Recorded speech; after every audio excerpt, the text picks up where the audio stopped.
Okay, my grandmother, last night, June 27th, around 10 o'clock, she died. She had been fighting cancer for a couple years, and she guessed it was finally time for her to go, so. I don't mean to sound like a prick or anything, but don't bother putting the comments down there, I'm so sorry, and all that stuff. Just, yeah. I appreciate the well wishes and all, but it's unnecessary. I accepted death years and years and years ago, and particularly in cases where people are very ill, I expect her to go. I didn't expect her to live the year.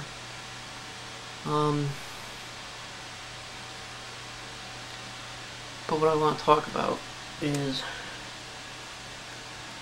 time. People, I think, forget that time is inevitable, is running out. I can't really think what I'm trying to say here. It's running out, you know. People, to me, they really bothers me how some people don't accept their own mortality. I mean, everybody dies. Me, you, them over there, everybody dies. I mean, nobody. Well, you know. And if you don't accept it, then it's just gonna come up and bite you in the butt. Yours and others. If you don't accept other people's mortality, it's gonna bite you in the butt. My grandfather's pushing 80-something years old.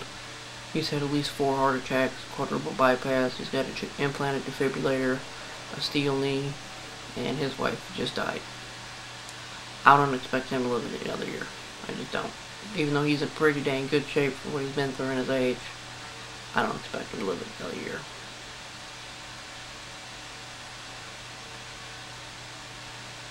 And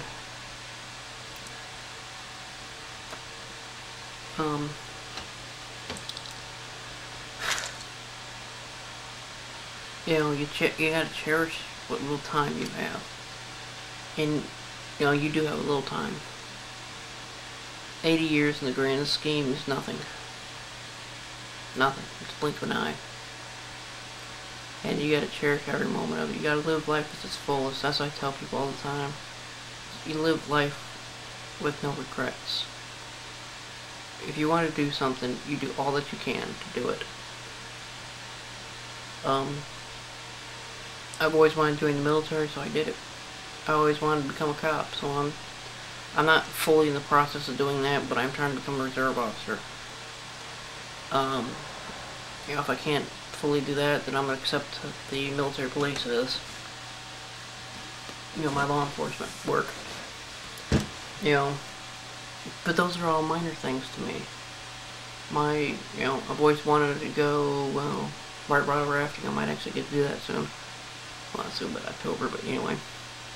That's like 4 or 5 months, but, you know, I've always wanted to do that, so I might do that.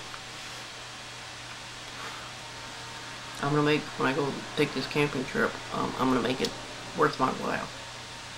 I'm pretty much gonna do as much as I can. You know, I've seen and done a great many things.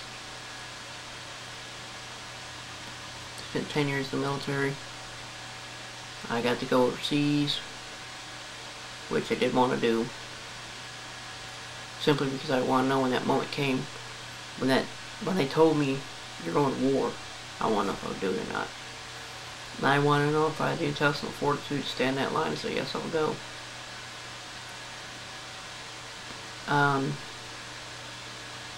I've seen shuttles launch. Got to see Wayne Newton. I've got to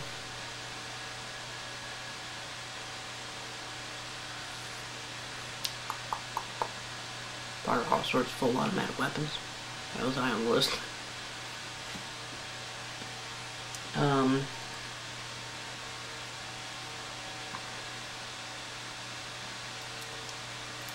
I can't think of anything else off the top of my head.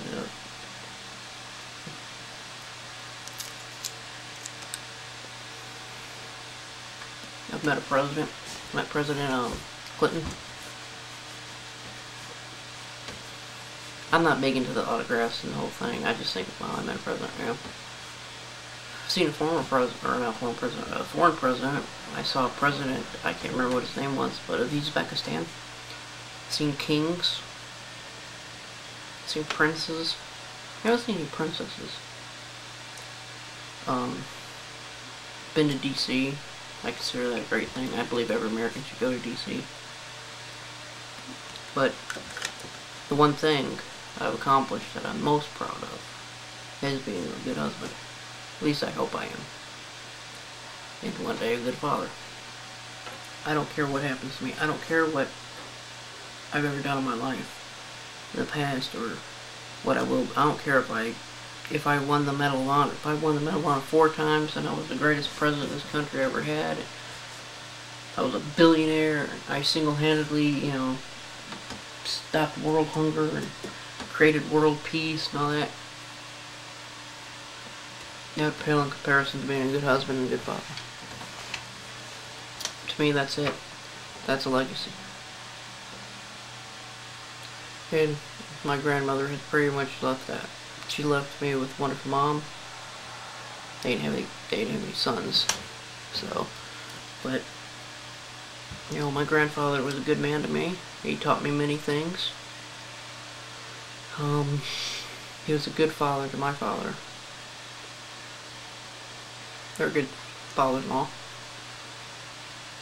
You know, and to me that's all you can really hope for.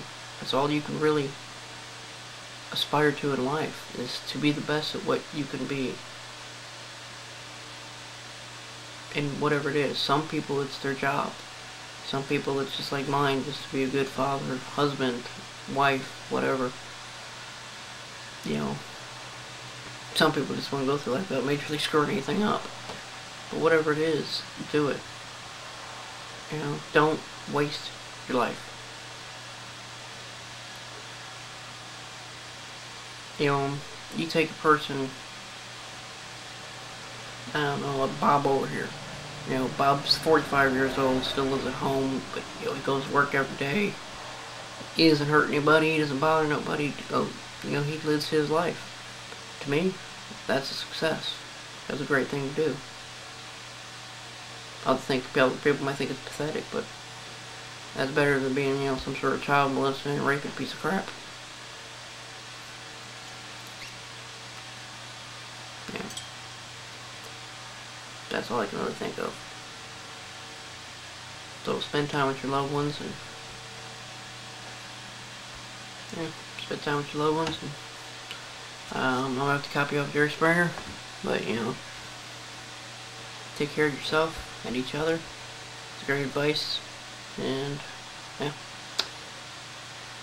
as I can't remember how to paraphrase this one, but you know, as it says in American History X, if you can't think of something great to say, steal it.